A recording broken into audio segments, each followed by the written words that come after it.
This channel is supported by TrueFire. TrueFire is an online library of lessons from some of my favourite players. There's thousands of lessons on there. You can use the promo code JNC40 to get 40% off of any of their courses.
So if you have a sensitive stomach, maybe be careful with watching this video.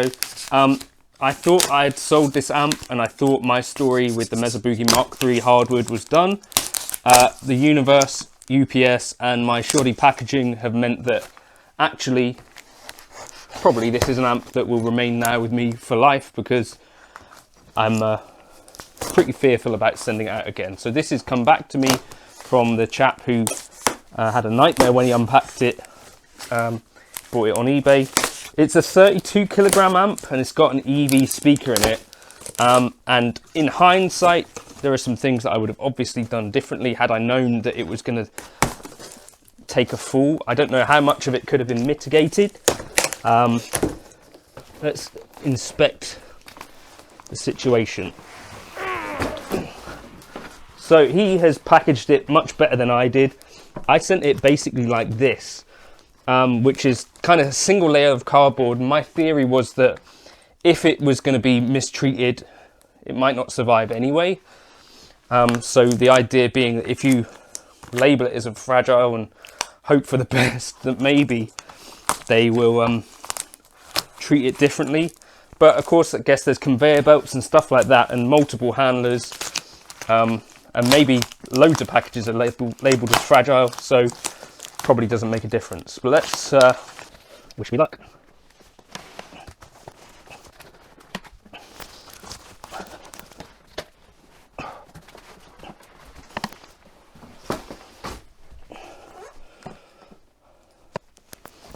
Interesting. So essentially what I think has happened, the back was stuffed with card and stuff. So yeah, what has happened, I think, is that this, because it's such a heavy speaker, it's just smashed the baffle and knocked this part here out, and destabilized the cabinet almost entirely. I'll turn it on, I think, and see if it still works. Hopefully it does.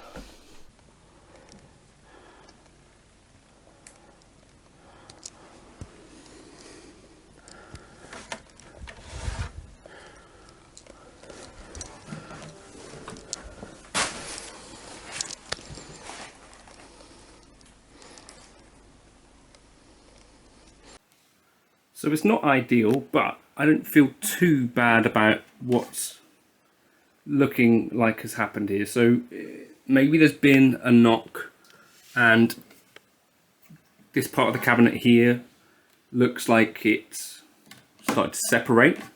And obviously on the front here is where the main kind of damage is. So maybe it's kind of fallen over, something like that. This has obviously kind of sheared from its fixings on the front baffle. What I'm going to do is check with putting the tubes back in whether it's still operational, and hopefully it is, in which case it's kind of a woodwork repair, right? Which at the end of the day is not the end of the world, and probably hopefully means the story of this amp is not over just yet. I'm just going to take off this front baffle here.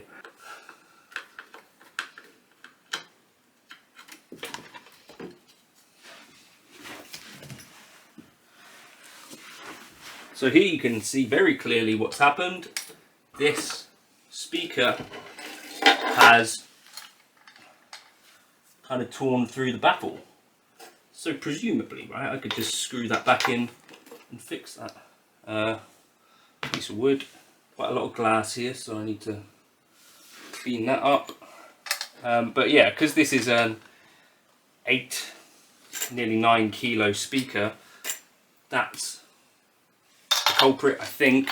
Maybe it's taken a hit, taken a drop, that's fallen through, as well as it looks like there might have been a bit of an impact on this side.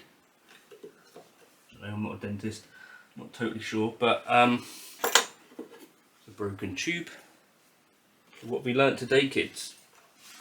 Be careful with your amps, especially if they're older than you. Treat your elders with respect.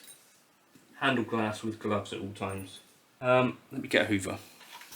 So I think I'd have to say I'm quite happy that this didn't end up worse. I think in a way I got away with that a little bit. Frankly, what I should have probably just done instead of trying to ship it the way I did was throw it down the stairs. I can't blame this entirely on UPS. I think it was, you know, a good chunk of this is my own fault. But I think what we're going to try and do, Jake's dad is a carpenter. If we're going to try and clamp this part here and kind of use wood glue to stick it back here, this part here is not really structural anyway. So we're thinking that hopefully we can just kind of glue that part. There will be a seam maybe, but it's not the end of the world.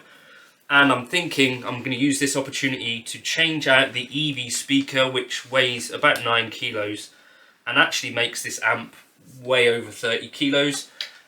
Without the speaker in it, this is actually not terribly heavy at all. So I think I'm going to put in an Eminence Neo version of the EV, and then it will actually be an amp that I can gig and kind of give it the life that I think it deserved, playing dodgy weddings, Valerie to 30 people, that sort of thing. Hopefully I'll let you know how it goes once it's updated, but yeah, it's a beautiful little amp. Maybe I shouldn't have sold it, and if you're going to post things like I did, don't sell your amps.